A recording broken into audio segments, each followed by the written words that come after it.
you in? Boy, this show is live, everybody, and we just throw it up there, and I'm doing it live from my nephew Graham's room. I am home for the holidays, so apologize for any technical difficulties from my end, but I'm feeling the holiday warmth of family.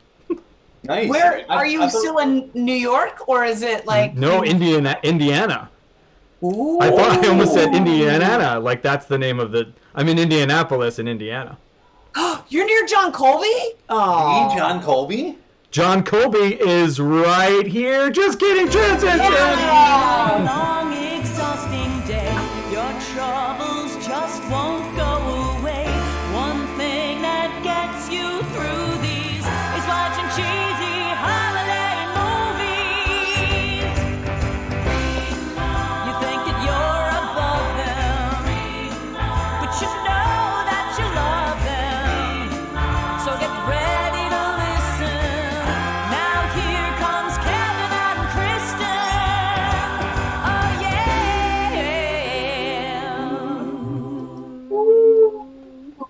And Mike. There it is.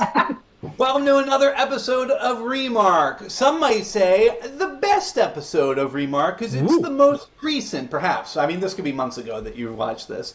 I am one of your dumb hosts, Kevin Reagan. With me is one of your awesome hosts. The dumbest of awesomes, Kristen Finger, and the awesomest of awesomes. Also dumb, though, the dumbest of the dumb, reporting to you from Dumb Place, stage manager Mike and also co-host. Yay!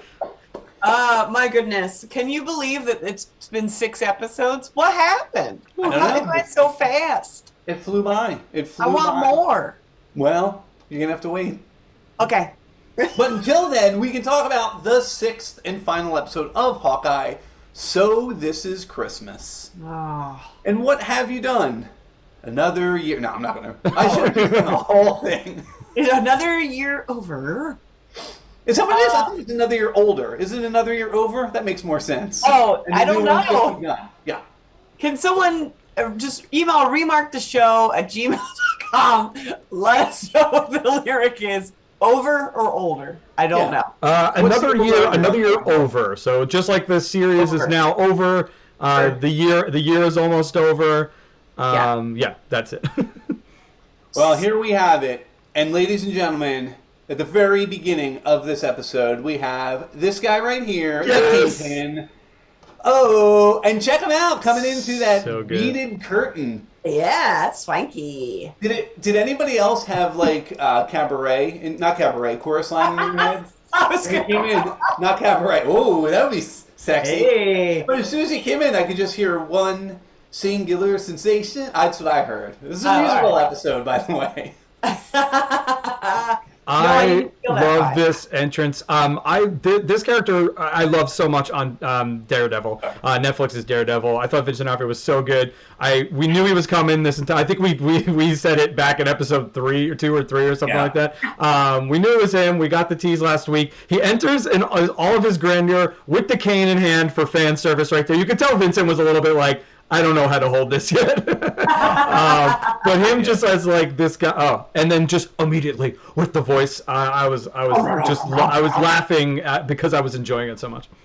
And you heard it. You heard the cane tick, tick, ticking before you ever even saw him. So, just an amazing piece. Also, like Mike said, straight out of Matt Fraction's comic, that huge diamond ring that he has on it, right there on the cane. Yeah. But we immediately find out that Eleanor is out. She decides, I can't do this anymore. She tells Kingpin, I'm out, man. And she tells him, I've got a lot of information on you. It can totally blackmail you. So leave me alone. Leave my kid alone. So I'm sure that's going to sit well. Oh, that's going to go really well.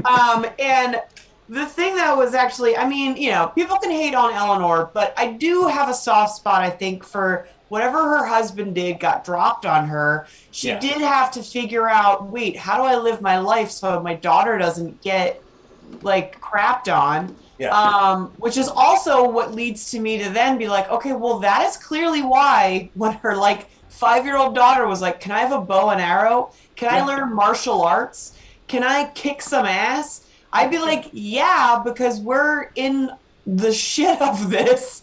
Like, so I don't blame her, but also I'm like, poor choices, Mom. Oh, without a doubt. Absolutely. And I think Kate eventually, late in the episode, kind of says that she didn't need those things. And this huge penthouse apartment, that's not what Kate needed. What she needed was, she didn't have a father, she needed a mother, and she really didn't end up with either of them until Clint came along and essentially, was the fantasy of who her father figure would be. But we're really dissecting stuff that isn't necessarily in the episode, so...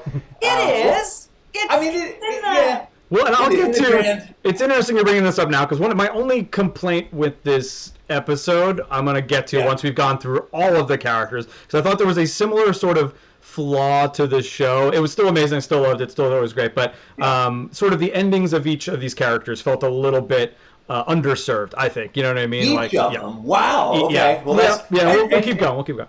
Yeah, we'll talk about it. So this all is, everything that we see was taking place from the last episode, and Kate and Clint are watching this on the video, on the phone, where Eleanor admits to everything. Kate tries to send Clint away at that point, saying, "This is my mess, I'll take care of it." To which he replies, "You're my partner," and this face that you're seeing now is like her reaction to that. That idea of like, this was not him in lip service, this was, "No, you're my partner," and he literally says, "Your mess is my mess," like a good partner. Like a good partner, State Farm is there. So he is going to help her through this, which is awesome. And that's really what I wanted. I didn't want her to be second fiddle. I wanted her to truly be a partner. Yeah, I did shed a tear when he said that, because I don't think he's said that to anyone since, obviously, Natasha. So, it was just like, and he says it later at the, I can't see the Laura. Hopefully to Laura, Chris. Even if we don't see it. I don't know. It's different. It's different. different partnership. That's true. I might have a dumb logistical question pertaining to, because essentially this is in the year 2023, right? Or 2022? Because if you do and then 5 years, yes, technically, math. Yeah. And then, so when Daredevil ended on Netflix, where Kingpin was with that, is that the Kingpin we get? So, that's a great question, and nobody's actually answered that within the MCU yet. So okay, very good. Speculate? Yeah. Okay. There's a chance. There's a small chance. Yeah, there's a small chance that this is not the same Kingpin of actual Daredevil universe. That these are now. He's the J. Jonah Jameson, right? If you think about No Way Home, he's like a different version of him. But and same thing. There was another character from Daredevil. If you haven't seen Spider-Man: No Way Home, go do that. But there's another character from the series who shows up. Same situation. Is that character from the Daredevil series or not? And nobody truly has answered within the MCU. And they probably won't until at least after Doctor Strange comes out, because it does deal with kind of the ending of the multiverse. So another character from Daredevil, everybody, another character.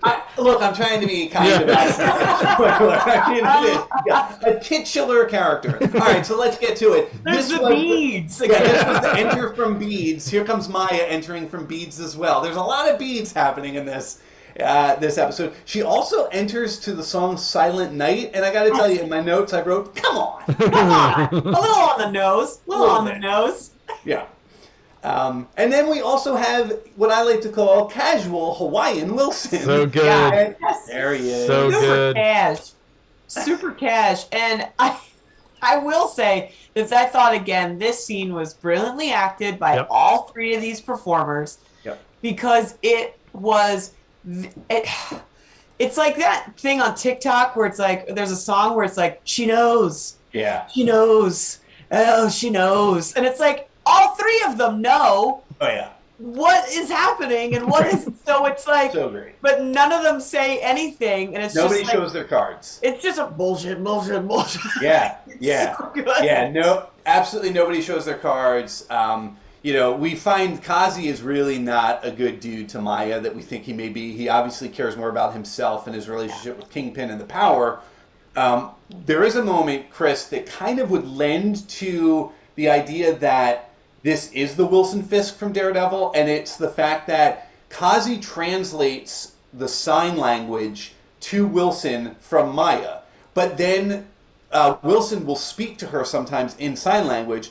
And in Daredevil, there's this amazing scene where he's speaking Mandarin through a translator to, I forget the character's name, the woman on top. You remember that, Mike, on top of the woman was, yeah. So awesome. But then she says to him in Mandarin, "You speak my language," and then they start speaking. And it's like, there is that play that Kingpin's already demonstrated. It's a very powerful move to pretend you're in the woods and don't know what's being said, but you know absolutely everything that's being said.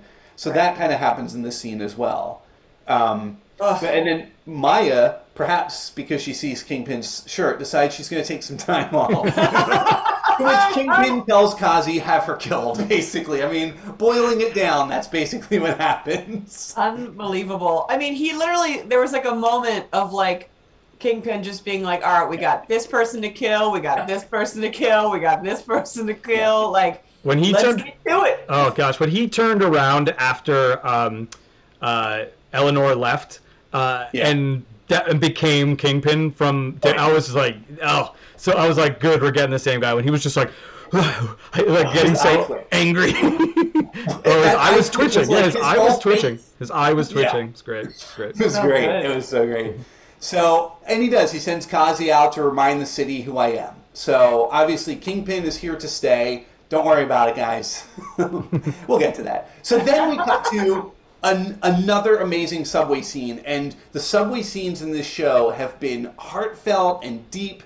And there's something awesome about it. Again, Mike living in New York, Chris having lived in New York, maybe you do have very emotional, heartfelt conversations on the subway in New York because it is that weird thing where you're on a subway where nobody kind of gives a crap about you because they have their own things going on, but it's beautiful that they're out in public and they are talking very deeply to each other. So we get that. I've had a full like breakup on a subway. Yeah. So it happens.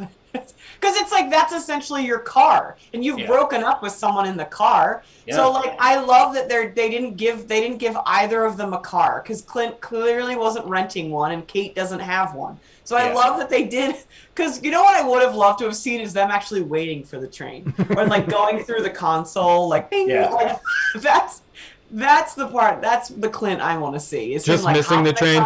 Just missing the train. You know what I mean? You go, you got 7 minutes to just stand there. You're like, no! So at that point, after this very deep conversation that they have, kind of Kate realizing where she is in life, where she's not, everything with her mom, everything with Jack and whatever stability he may bring, Clint decides, well, it's time to have an A-Team montage and make some arrows. An A-Team montage! Yeah, it's time for That was so important. Not for the kids. Mike had to close the door because he knows we're going to talk about arrows. Shit's going to get real. If you're watching and you're paying close attention, that was an Easter egg, everybody. The door was closed. Continuity issue. The door was closed. Now it was open. Now it's closed. Pikachu is guarding the door, though. So it's fine. So how awesome is it to watch these montage scenes where you see, because they always do it with Tony Stark. The MCU, you got to get your hands dirty. You got to do it yourself. Here it is. I love it. Clint I love that we'd never seen Clint create his stuff. Yeah. So this was really cool. The only small wish that I would have was that this montage was to like Siberian Orchestra or like a Christmas song that was like rocking. It was just sort of Marvel music. Yeah. Well, update your Spotify and everyone can at least listen to our Remark. Hawkeye Christmas. That's the word. Hawkeye Christmas. So, I mean, there were a lot more arrows made here. We saw a pepper spray arrow. We saw another Pym arrow, some Stark arrows. This is the way too dangerous arrow. And then, of course, very smartly, Kate Bishop uses her brother P-Touch 3 to make sure that everything is labeled. Oh, that P-Touch. Who wasn't used to P-Touch? So good. Freeze. We saw that one. Air... something. Do we see that one? Airbag? Yeah, airbag. We end up seeing that. That's that's she fires it and they'll blow up on the steps. Yeah. It's very That's silly. right before she uses the Pym arrow, which does the opposite of what we expect it to do. That was hilarious because I was like, why? Okay, yeah. We'll get to that. Well, I just want to say how. Okay, yeah, we'll get to the battle. We'll get to the battle. But I want to say, if you're watching our episode where we predicted and we're hoping for more arrows, we picked a lot of silly ones. And we were hoping for more silly, and they dialed it up on the silly arrows that were so dumb that why would you would never make them? But I was all for it, and I didn't care. Oh my god! Yeah. I could have used more silly ones. Yeah. Like, And then all during this time, because again, this is my balance that Marvel, this is how you know you have a good Marvel storyline, is you're balancing the drama and the action and the comedy, and this was very action-packed. There was some comedy to it because, you know, obviously, as Mike's saying too, you're seeing some goofy arrows that are being made and referenced and whatnot. Mm-hmm. This is also the moment where Kate talks about being a hero and what being a hero is, and she tells Clint that she saw him when her dad died. She saw him jump off a building when she knew he had no superpowers, and she says, "You showed me that being a hero isn't just for people who die and she waves herself out. It's for anyone who is brave enough to do what's right no matter the cost." Huge, dramatic little moment for Kate, for Haley Steinfeld here, and it was awesome. And it will come back in a way and slap her mother right in the face with it, which is just beautiful. But excellent tight writing here. oh my goodness, that's the thing. That's why I think I love this universe so much, is because there's as much heartfelt as there's as much comedy as much kicking ass. You know, like I love it so much. Can I be like? I want to be in it. I want to be in it. But do you want to be in it with this guy, Kristen? That's the real. Couple things. No beads. Not walking through any beads, guys. Yeah. Two ferns. They are between two ferns. Oddly, Haley Steinfeld has been on Between Two Ferns before, so you can go watch Zach Galifianakis interview her. I don't think Renner has been. Not odd thing, but lovely. Again, Kate with the dresses for these events. Well, like the other was the black suit. This whole look. You knew she had her suit on under that, but I couldn't tell if Clint did or not because I was like, are we going to get a fashion show? And we did. Give it So this is, again, Clint continues to teach her how to be a hero. And he says, let's do your assets and threats. Look around. What do you see? To which she starts looking around. She sees immediately a threat, which is Gary. Here he is. This guy fired her. If you remember, Gary just fired her in the first episode. And then she sees her assets. You see the Larpers. There's Bombshell there. And then you see maybe the greatest asset of all, which is here. Yeah, go on, please. Don't be that way. There he is with a sword. I love a guy who wears a saber to a party. Come on. It was like a silly curved one. Of course, it was like one of those like silly ones that the curve at the end. That's just for show. It's not silly when it runs right through you, Michael. Does that happen in this episode? No, it doesn't. Yeah. This was one of the best lines that Clint has ever said in his life. He's like, well, that's a weird flex. Like, to be wearing a sword. Like, but I will say, Kevin, Do you win it over? you're right. I really like him. Well, let's talk about this very next exchange because it was awesome to me. The childishness of Jack. So go ahead, Mike, go to the next photo where he has a conversation. There's sweet Jack talking to Armand the Seventh, to which Armand is saying, I'm going to take your wine collection. And Jack says, "Why? You're not old enough to drink wine." He's like, well, you'll probably get arrested again tonight. To which Jack has to try and be the bigger man, can't think of anything. So he just says, do you remember when you peed yourself in the Hamptons? I do. Everybody does. The moment he did that, I was like, oh no. I hate to say these 2 words or 3 words. Kevin was right. No. I will still respectfully disagree just because it's more fun for viewers.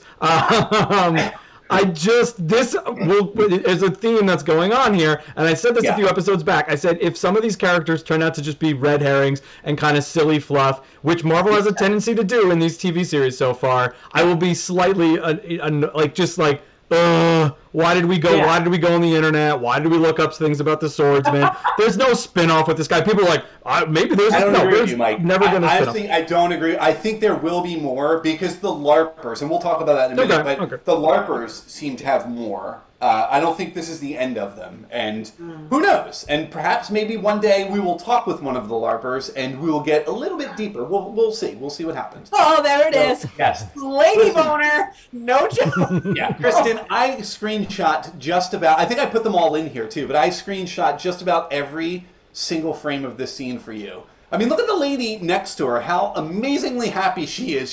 She's like, look, I'm an actor. I'm on screen, but she is gorgeous. She is just flat out gorgeous. Holy banana boats. Wearing my favorite color in a coat. You know, I love a coat. I love her hair. Oh my God. And she just, the fact that she walks in and you got a whole sequence here. These They're coming up. They're coming up. Beautiful. Oh, clip. So hold on, we'll get to this. So confrontation between Kate and Elena happens pretty much right away. We see Kazi in another building across the street from 30 Rockefeller Plaza, and he starts to fire a gun into the place. And now you can go into that picture there, Mike, where Clint. It's very quick. I watched it like 8 times where he rips... Bombshell has the drink, and he rips it from her and uses it like Captain America's shield, and then it gets blown from his hand. And it is fast and awesome and really well done. Yeah. Because at first I was like, At first I thought the gun shot it up, and then but I was like, then my second viewing, I was like, oh, he Captain America that shit. He absolutely did. He was hanging with Cap, and he learned a few things. It was cool to see sort of like a reverse marksmanship here. You know what I mean? Was the way I thought of this all the way through. I know we're going to keep going through this scene because it goes into the warehouse and stuff, but just the continual shots at him and him being able to like avoid them through different means was super cool because you're like, oh, he's just as good sort of on the because he's probably anticipating where things are coming from. I think that's something that like even a lot of snipers need to know is obviously how much time does it take me to line up a shot. Therefore, if someone shoots and then they have to line up again, I have 3.9 seconds or something. You know what I mean? So that's it's so cool. Our sniper demographic will tell us if we've gotten that wrong. Just email us at remarkttheshow@gmail.com. We have a very big sniper demographic. My brother might watch. I don't know. Your brother loves you. He doesn't love Marvel. He's not watching.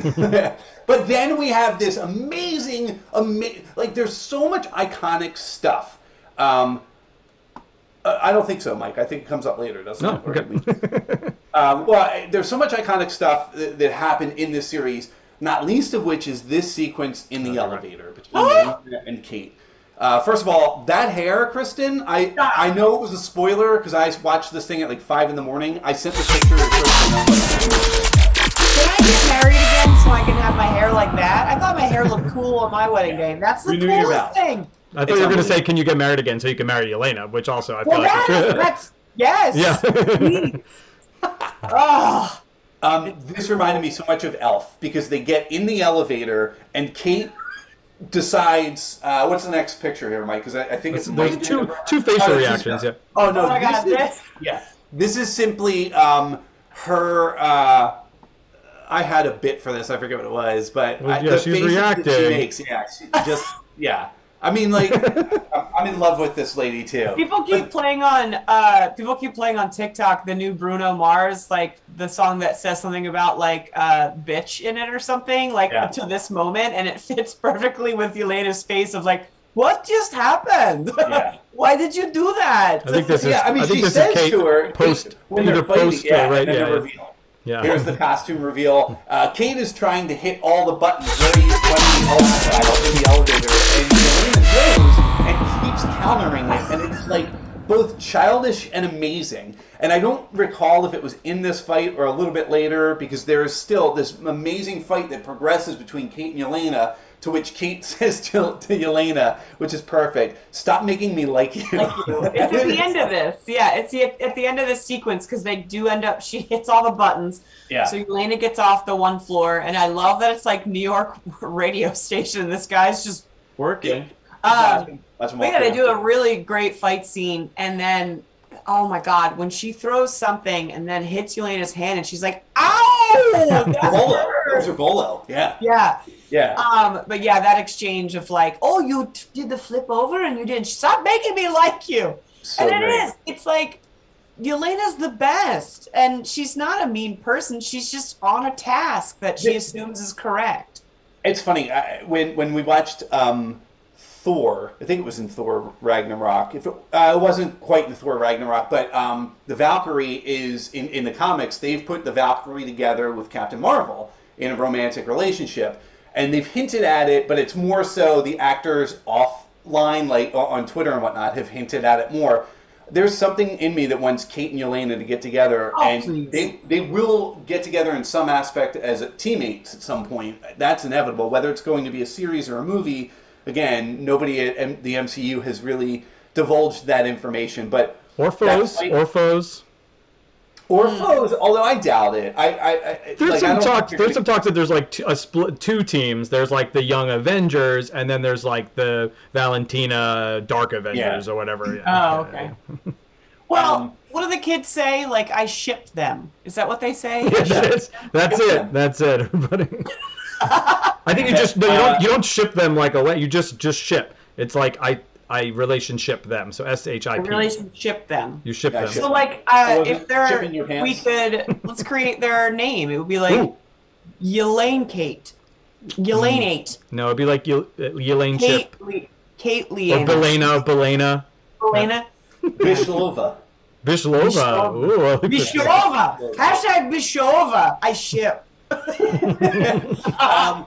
The fight that Kristen is referring to through the radio station, I opted to not do any screenshots because it's amazing. And if for any reason you're watching this show and not watching Hawkeye, why? But also, thank you. But again, why? So if you've watched it and you're like, I remember it, go watch it again. If you have Disney Plus, you're paying for it, go watch that scene again because it is absolutely spectacular to watch. Once again, though, please don't forget that Elena has the best exits any human being could have from any scene. Out the window, just running down the side of the building. Right before they do that, you have Clint fires the purple smoke arrow. So, I know it's dark, but this is the point of view that Kazi has where the arrow is coming directly at him. So, and it ends up being that knockout gas, so it knocks him out for a scene. That's all the gas works for is a scene. Just a scene. And then we do. Do you have a picture of Kate running down Yelena running down the building? No, what we have is afterwards. Yeah, there it is. Yeah, Kate. We do have her landing. She does kind of a failed superhero landing here at the bottom, which was awesome because again, if you saw fails at doing it. So there's something awesome about it looks worse when you don't do it right, and it was very funny. I didn't even take note of Yelena's. I think she landed just like a person. I don't think you saw her land. Did you? She went, and then that's where Kate used the bolo, the same ones she threw, which was insane to me because I was like, that's got no stopping mechanism. You're just basically. So I accept all things. Yeah, it was awesome. It was really cool. I love it. So she does get to the bottom, and at this point, our tracksuit mafia bros show up. And then Kate has to immediately start fighting the tracksuit mafia, but she meets an old friend who we referenced in the last episode. And he says that he talked to his girlfriend, and they decided not to see the Imagine Dragons. Instead, they compromised and went and saw Maroon 5. Oh. Is there not a picture of that? Well done, writers, because I don't think we're the only nerds that were like, what did that guy go and see? Did he tell us? Yeah. So this was like, it's like a reward. Thank you. And it was great. And then she kicks his ass. She even says, "What's this gun for?" And he's like, "Oh!" And then she kicks his ass. But someone gets the drop on Kate, and she almost died, guys. But she didn't because her savior was there. Here he is. Oh my God! Slow reveal. I don't think she almost died. She almost died, Chris. It's in the script. It says Kate almost dies, but the savior Jack shows up. And you know what? I think Mike. It's time once again to do Hawkeye Heartthrob Hunkiness. Objectification. H3O Jack. I feel like Mike really didn't sell that because I know who we're objectifying today, and it's a waste of time. it's not. I'm looking for a redemption for the guy. It's not a waste of time because I have a. a follow-up. So defend Jack, and then I've got a follow-up here. Okay. I think I can get Chris to come up a little bit on her numbers for Chris sounds Jack. like she's I don't up, remember yeah. what it was. It was probably like a 2 originally, not even. But he's fun. He's a fun dude. He's like the uncle. Oh, Mike, by the way. Uncle Mike in his nephew's bedroom broadcasting this. Fun uncles, guys. So this fun uncle in this nice nephew's opinion is still rocking a sweet 10. Yeah, he annoyingly has definitely gone up. When he talked about that kid peeing or pooping his pants, damn it, that went up like 2 numbers. But then when he there was the moment where Kate walked away and then Eleanor walked away and he had a moment with himself and he was like, I think I'm missing something. Like, I swear to God, I'll give him an 8.4. Oh, that's huge. That's huge. I don't remember what I gave him last time. It had to be below a 5, right? I think 4.5. Okay, this again goes. I said if he turned out to be basically nothing now, I would be disappointed. So I'm keeping him at that 4.5. I'm only bumping up 0.1 point.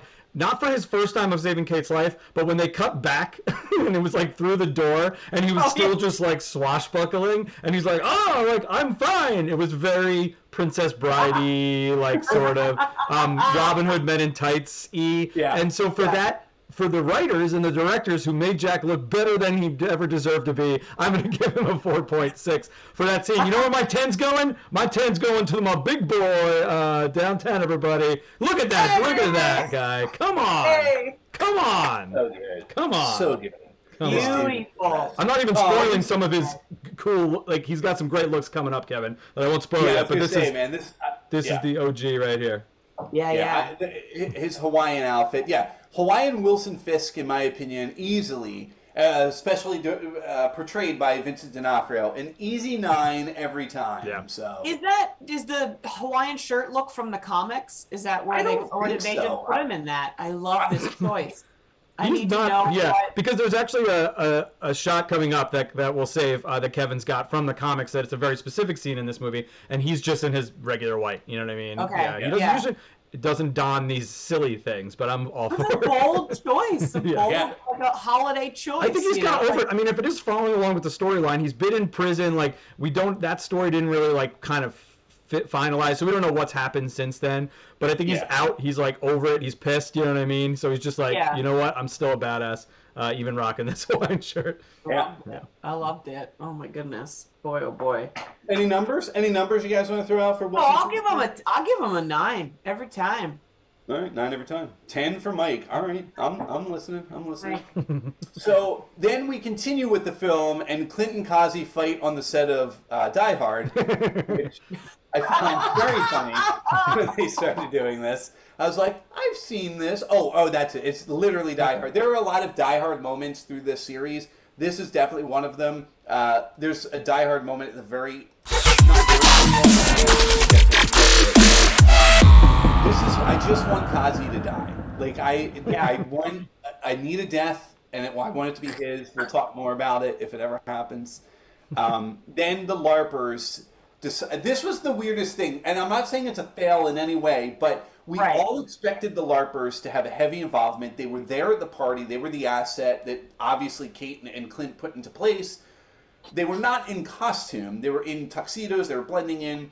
And then when they were evacuating the building, we find they didn't quite get authority. People weren't listening. So they put on their Larper outfits, and all of a sudden people listened. And I don't know if it was like a commentary on superheroes in general, but it was a very bizarre choice. It was. I felt it wasn't because I liked that they ended up in their new outfits. So we did. Yeah. We had like, Tim Gunn little fashion show here. Everybody, came out for it and make it work. Yep. Because all of them did make it work. But it was because the funny thing that I realized is like, these aren't, and this is a sketch that Shannon DeVito and I have done before, is that when superheroes get the call and they're in their regular clothes and have to put all that spandex and all that gear on, that's gonna take at least a half hour. Oh So yeah. I feel like these people all have to go find a place to change, take off their suits, put Unless on their we're assuming LARPing. their stuff was on underneath, which I don't think some of these. I don't think it was. But So, then they could have yeah. just done the ripoff like Clint. That would have and, been,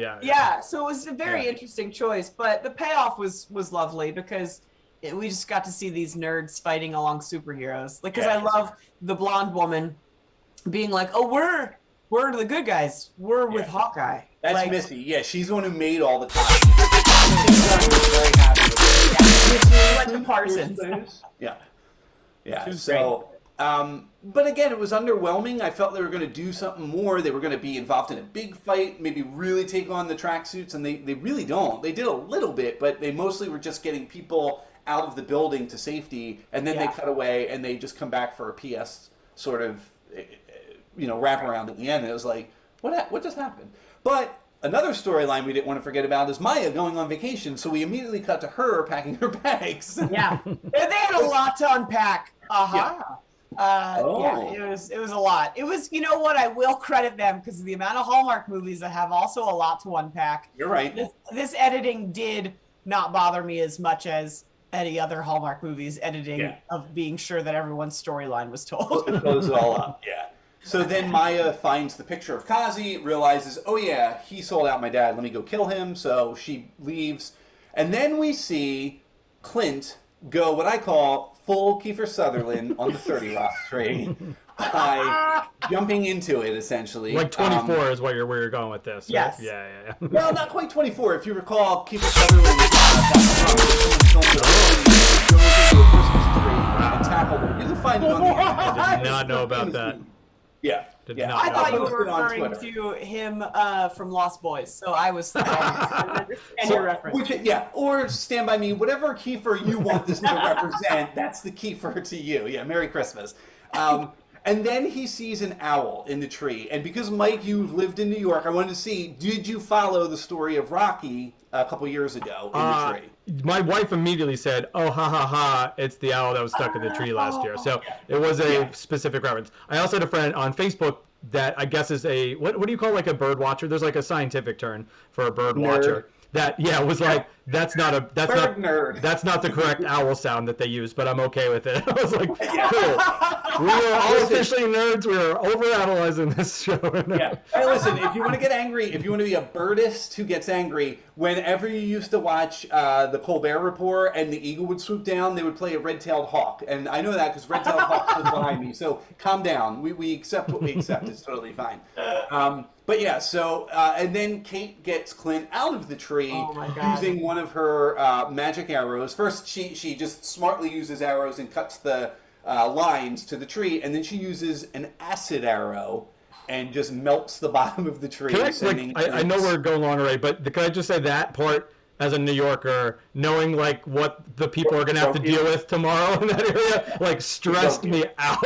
I was like, oh my God, the Rockefeller City Christmas tree. Like, I thought they would be around there. I didn't know they were going to destroy the place. That's really stressed me out.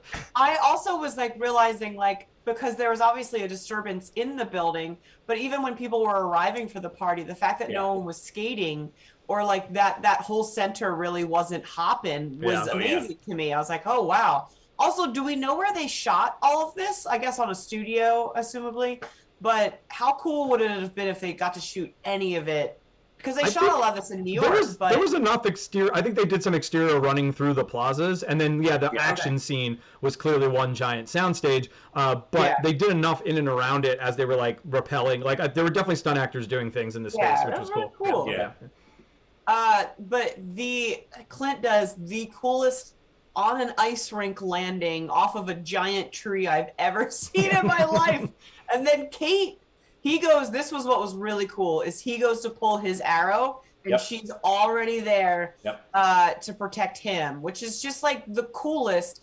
And he doesn't look as surprised anymore. Like at first when Kate would come in and like save sort of the situation, he was like, oh God.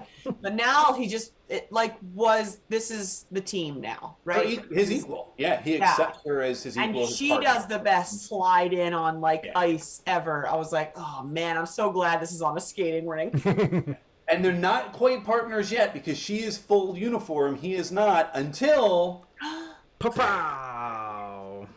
There it is. He rips that shirt off, and there it is. They're in their uniforms, ready to kick. With all manners of arrow.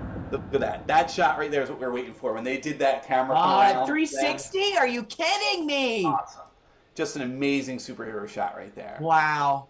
I don't want to be that person because I love Missy's work, but I do think some of Clint's other looks were a little cooler. I feel like he needs like a vest or something over his, like, because she's got like a vest and like a hood to attach it.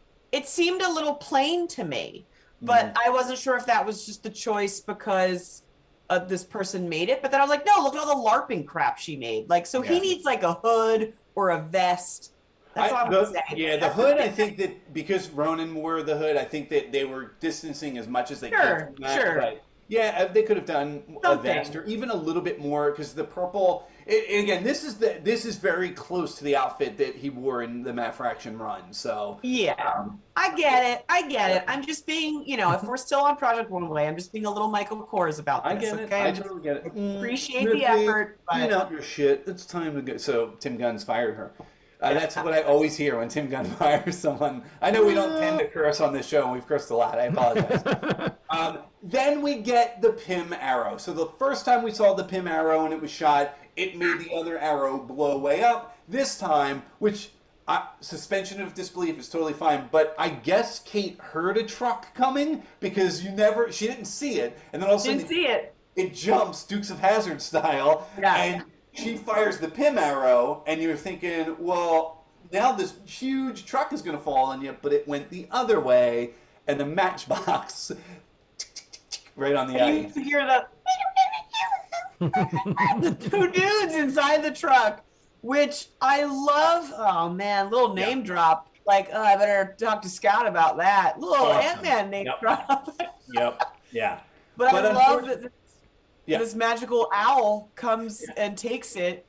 I'm also glad that Mike and you explained to me the owl situation because I was not familiar, and I was like, why do we have this It's owl? a little bit of a deep cut. Like, you really need to have been on the East Coast like last year. I think it was like a pop culture. Like, I had completely forgotten about it. So, but we could only assume that this owl is going to peck out these small humans and eat them. Oh, the poor guy, the poor bros. If you turn on the closed captions in that moment, when the owl carries them off, it says children screaming.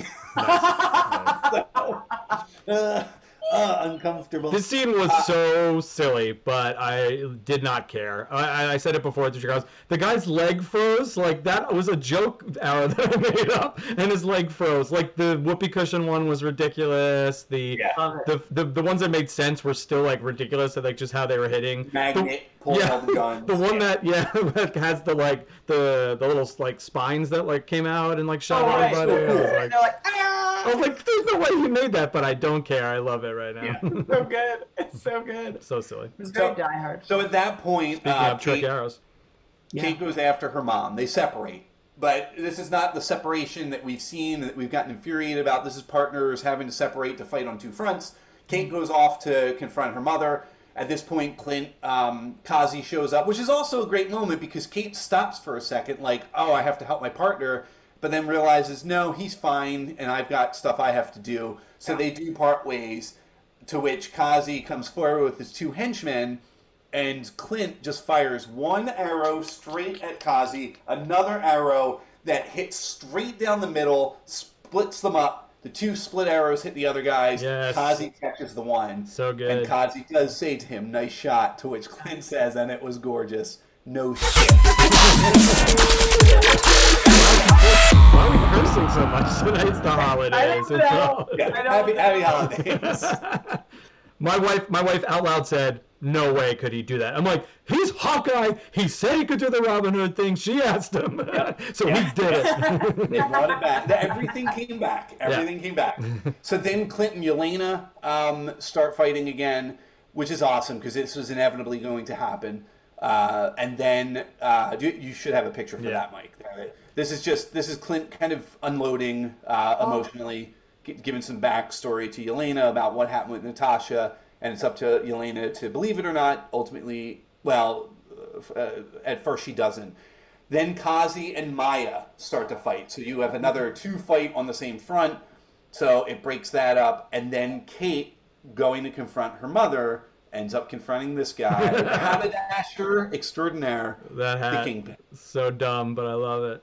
No, here's something that That's I nuts. guess they brought over from the Netflix series is that he has those suits built Yeah. that have the armor in them. That's what we're Yes. assuming, right? Okay. Yes.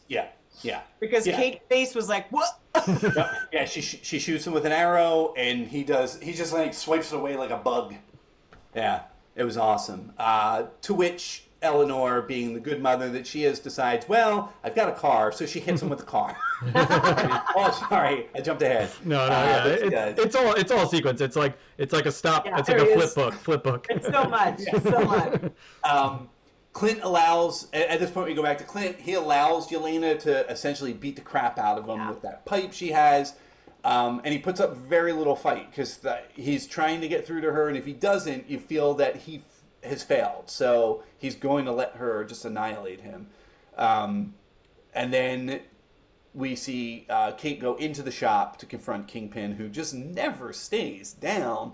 He takes all of her arrows and breaks them, throws them on the ground, to which, oh, I'm sorry, I missed that. Yeah, Maya kills Kazi. Pretty big deal. Pretty big deal. My bad, guys. Kazi is. I don't think he is. I mean, they didn't do enough to show that he was dead. I think he's going to show up in Echo, and we can talk about that at the end. But I think he's going to. I think, and I'm not for it. I wanted a body count in a sense to make things matter. Yeah. And I think Kazi probably should have died. The fact that he didn't, it's like, all right. Yeah. Or again, I'm assuming he didn't because they don't truly show him die. He just gets cold. And then we go back and Kingpin breaks the arrows. Spoiler. Sorry. And at this point, Kate allows Kingpin to basically throw her. So good. And at that point, she took the cufflink off of him, which is straight. That cufflink literally is in this one here, is in the Netflix show. He's got a box of cufflinks, and this one's in it. Yeah. And she does the coin flip that Clint had taught her, and they turn on It's Wonderful Life, and she blows up every single arrow, including the one that says "too dangerous to use." To which we have to now assume he got hit by a car, but now he got blown up by the arrows. Now Kingpin is 100%. Here's the body count. Here's the body count you're looking for, Kevin. It's done. He's dead. Why tease it the whole time just to not have him be part of an upcoming series? Kingpin is dead, everyone. No, he's not. He's still I will say that this. All right. I love Kate Bishop, and I love how badass she is. Yeah. But the one thing that was a little bit unbelievable was that she outsmarted and got the best of Kingpin when Daredevil couldn't. Well, Daredevil eventually did, but you're right. I mean, like... You know what I mean? Like, I was like, okay, fighting skills, he's got... I don't know. It just was like, whoa, I think there's something to be said about the Kingpin there then, Chris, because Kingpin never underestimates Daredevil, but there's probably a sexist and definitely an ageist in there that this little girl's not going to defeat me, and she defeated him. Yeah, because all he was doing was just throwing her. He was almost like a gnat, like you would just like swat away. Oh, R.I.P. Gnat. Oh, different Gnat. No G. Yeah, I think this fight was a little bit weird. I liked it because I just like seeing Kingpin and his Kingpin in this.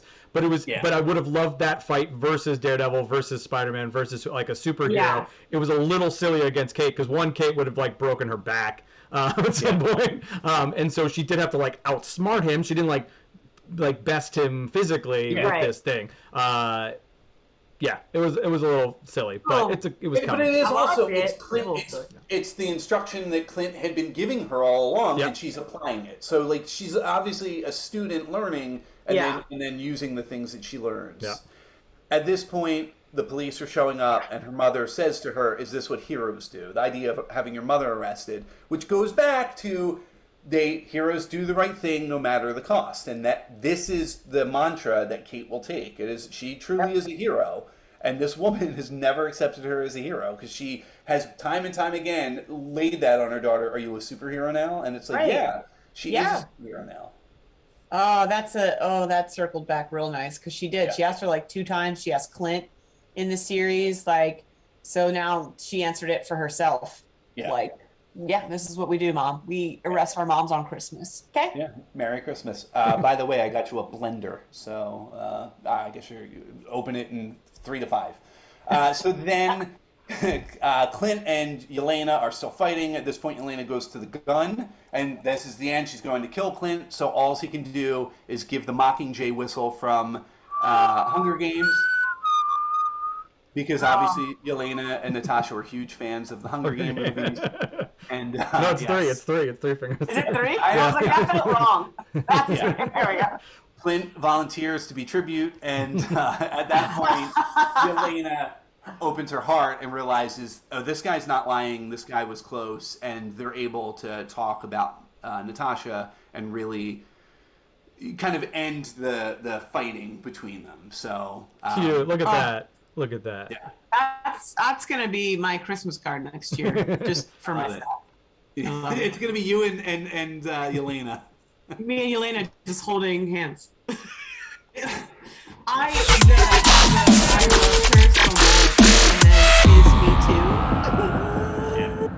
Too. Yeah. God, I love acting. It's so good. So this storyline essentially is resolved, and then Maya returns in front of some headlights, and we find out, oh, Kingpin's not dead. Here he is again. Holy crap, how many times are you going to do this? And she shoots him in the face.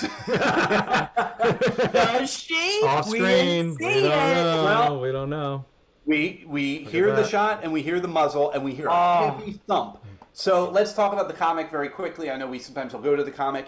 Maya shoots him in the comic, and she blinds him. She does not kill him. So my guess is he's not dead. They are going to see that, though. I would be shocked if they brought him back. So my guess is the MCU will keep it very mum up until they're ready to make that move. I'm also hoping that some of the fact that he's wearing that Hawaiian shirt, I'm hoping that Echo is actually going to take place concurrently, at least in the beginning, with Hawkeye, because it may also give us some other characters that we aren't ready to say goodbye to yet, like the Kates and the Clints, and I doubt we're going to see Elena again just in that series. But that's my hope, is that it's not going to be, all right, now we fast forward 6 months, a year down the road. I'm hoping it's immediate. And Okay. I was really confused as to why you felt the Hawaiian shirt was part of that, but you're saying because it's such an iconic look, we'll see it again? it's weird that they're doing it, so I almost wonder if there's something happening that we're going to get storyline to. I don't know. It's very possible they were just like, no, let's just do like a... It's going to be like Police Academy 5. Yeah. It'll be like the one where they all go to Miami, but this one they're going to Hawaii. Yes. Yeah, the whole thing will take place. So who knows? But we do know that Echo is going to be its own series. It's coming down the line, not too far from here. So again, is Kingpin dead? We don't know. You know who we know is still alive, though? This guy. Don't shake your head, Mike. Just put it up. Yeah. People what they want. Bringing that sword. Maybe he'll return as the swordsman and Echo spinoff. Tune in next It's a really year. big deal in LARPing in New York City. Yeah, it's going to become even bigger. This was the wraparound on that story. There's Bombshell, there's Jack. She asks, have you ever LARPed? He doesn't know what that is, but he's very invested in cleaning a sword. And who knows? Who knows if all these people's storyline is done. Again, if Echo takes place in New York, it's very possible these people all could show up in Echo. So I think that, and this is my sort of like, again, I've been like saying this, my only issue with the thing is like with Marvel is they like to keep things open for the possibility that they can bring them back. That's why we don't see characters die. True. We don't see that, so it's, the thing is right now, this second, maybe Kevin Feige knows, but basically no one knows. They leave it open. They don't know if they'll come back or not. I think that Kingpin is 100% supposed to come back in a future thing. But sometimes you're like, just end the story and move on to the next character. It's very much like in Schitt's Creek when they were going to bring back Moira's character, and she's like, but I was shredded. And they were like, that's what we have writers for. So like, Marvel could shred Kingpin and still bring him back, and we wouldn't care. So I don't have a photo of this. What a dumb disappointment on my part. I'm sorry, I failed. Okay. But there is a kind of diehard imagery of Kate and Clint sitting kind of amongst ambulances and whatnot as the cameras pull back and show New York. I know that Die Hard's Los Angeles, but it's very reminiscent, that idea of the look and the music and everything. But this isn't over, so it jumps ahead to Christmas Day. We have the title comes up. Kate's at home. There he is. He gets presents for the kid. Kate and Lucky, we now know the dog is named Lucky, just like in the comic book, are with him and presumably going to live there now as well. Yeah. Laura greets Kate, so obviously she's taken in by the family. Mm-hmm. And Clint gives Laura the watch back, so we don't get a lot more information other than that ties itself up. We do see the back of the watch, which has Agent 19 on it. And we know who it is. 19. In the comics, Agent 19 is Mockingbird, which everybody's saying she's Mockingbird. Yeah. Again, whether or not we'll ever see her don that costume, who knows? I doubt it, but I think that's she's not just someone he met at a mixer. Well, and I know Agents of S.H.I.E.L.D. isn't canon, even though I want it to be. So, like, the idea that this other woman, Bobby, was Mockingbird, I guess, isn't true in this world. Right. But as a fan of Agents of S.H.I.E.L.D., I just feel like maybe they just change over who gets to be Mockingbird. Yeah, and that's possible too. I mean, there's if you Google the word Mockingbird, you do get a picture of an actor that pops up, and it's on a Secret Invasion background, and it's Marvel connected. I don't know who the actor is, but it's not Linda Cardellini. I don't know. It's probably the woman that played Bobby in Agents of S.H.I.E.L.D. In Agents of S.H.I.E.L.D. That would make sense. So again, I think that it's the right symbol. So they're giving a nod, and they're saying, we type of thing. Yeah. Yeah, so, and again, who knows? Maybe something comes from it. Maybe another Agent of S.H.I.E.L.D. season comes out, and that's something that Feige's about to announce. So, don't get me excited. If I get more Agent Coulson in my life, I'm going to lose my mind. It's very possible. And then we have the the bickering between partners of what are we going to call Kate. And they go back and forth with some silly names, and ultimately Hawkeye says, I have an idea, and this comes up, because that is the name that she takes. So, will she take the mantle of Hawkeye? Who knows? But brilliant. Beautifully done. 100 emoji. 100 emoji, she will. Yeah. I think, we're gonna get to our theories, but yeah.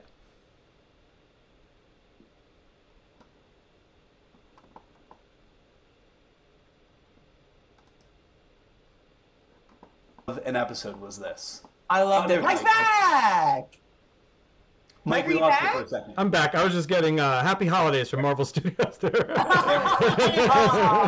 There it is. And they do leave you with a little something extra, which was an entire number from Rogers. Wow. So, little Christmas present from Feige and family. Which fans of them have you seen the sort of like anger from fans over? It's divided. Some people are like, "Oh my God, thank you so much," and other people are like, "Where's our teaser for like the next thing?"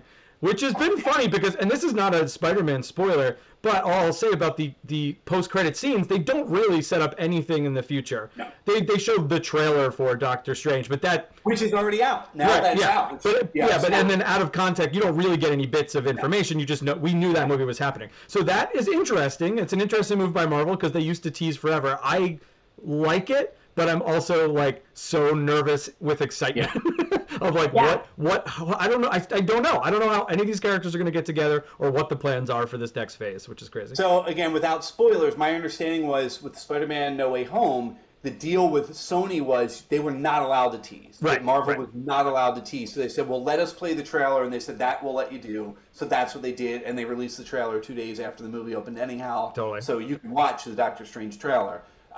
With this, I like it because, again, in fact, you know what, Mike? It might be time to just talk theories. Well, let's do it. It's our final bit of Hawkeye. It's Hawkeye Theories. Oh, and it's... Kristen, I don't know if you saw. I wasn't changing that. Yeah, I wasn't changing that. It was Loki. You always get Loki. Yeah. So, I don't know. What are your theories going forward? Hawkeye, MCU, or otherwise? I honestly, my brain is so excited at the amount of possibilities that I need to have that like map that Charlie Day has, and it's always sunny in Philadelphia. Where he's like going through, like that's literally what's in my brain right now. Because Understood.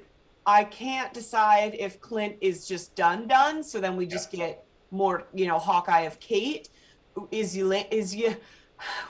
Elena going? Hopefully to my house. She's not done. She's not done.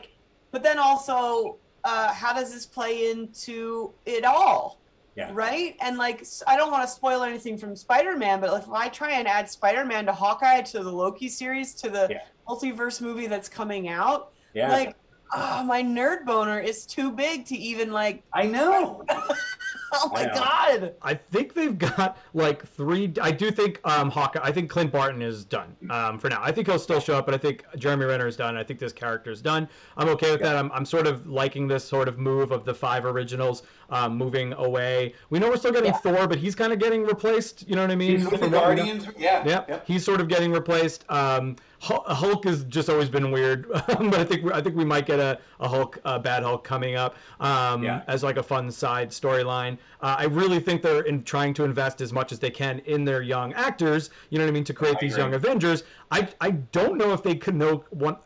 I hate that I can't say this because of course Kevin Feige knows exactly what he wants, but I don't know. I think they're like getting in this sort of dangerous territory of like maybe one too many storyline, because we've got Secret Invasion still like planned. We've got the multiverse, which could just be it's like 1 year of just craziness setting up like the big bad, obviously, of what's his dude? Kang, for like the next chunk of movies. And so, I think there's a lot of open-ended things. It's the only thing I didn't love about this end of this series, even though I thought the finale was a blast and I had a lot of fun watching it. It felt like a lot of characters were just like, oh no, that was a like red herring. Oh no, like, she's coming back. Don't worry about Echo. Like, she didn't get a lot of screen time because she's got a spin-off series, you know what I mean, and things like that. So they are doing a lot of that, Marvel, but I don't care because they do it so damn well, and that's what frustrates me because I'm so excited and I'm gonna Google everything and I'm gonna like look at all the comic books, and so like I'm always like, well done, Marvel, well done. I think like you said, you have Echo coming up, you have Miss Marvel coming up, so I know it got delayed, but you have Miss Marvel coming up. You have whatever ultimately we get from Valentina Allegra Di Fontaine, whatever that ends up looking like, if it is Young Justice, if it is like, or Young Justice, Young Avengers, or if it is a dark version of Young Avengers, or what that ends up being. A lot of those pieces are already in place. What we've seen from Falcon and the Winter Soldier. I think, like you said, Mike, about all these storylines, what I'm hoping they do is not let them fall, because the storyline that hasn't really been running in anything but Falcon and the Winter Soldier is this idea of what happens with all these people who have come back. And again, it really hasn't been addressed. We see these cool moments where like Elena came back and we saw the first time we saw that it was instantaneous. We saw it in WandaVision in the hospital. We saw it too, but you're right. It wasn't. We didn't see the moment it came back. Right, like they showed you actually what they went through. Oh my god. Yeah. So the chaos of that, and then this whole idea of you've been gone for 5 years, and like what. My hope is that isn't done. That they're like, well, we've addressed it enough that we feel we can move, and that's what I don't want to happen, because they're, when we get back into Ant-Man and the Wasp, we really haven't acknowledged it in their world at all, other than the fact that we saw, the Wasp come back in Endgame. Right. But like Scott Lang had lost her, like she was gone. So like, in the quantum realm, are they going to deal with that? So there's so many pieces still out there.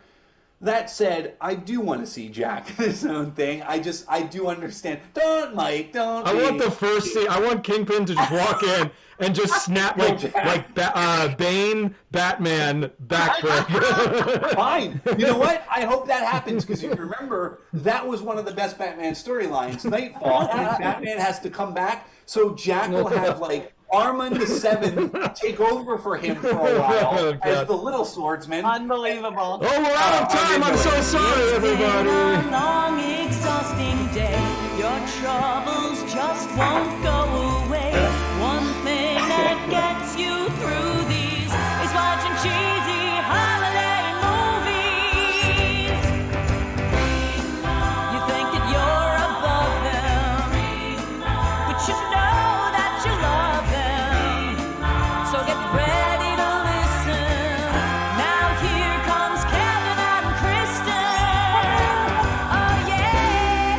sorry, Kevin, you were saying something super interesting, but we're unfortunately out of time.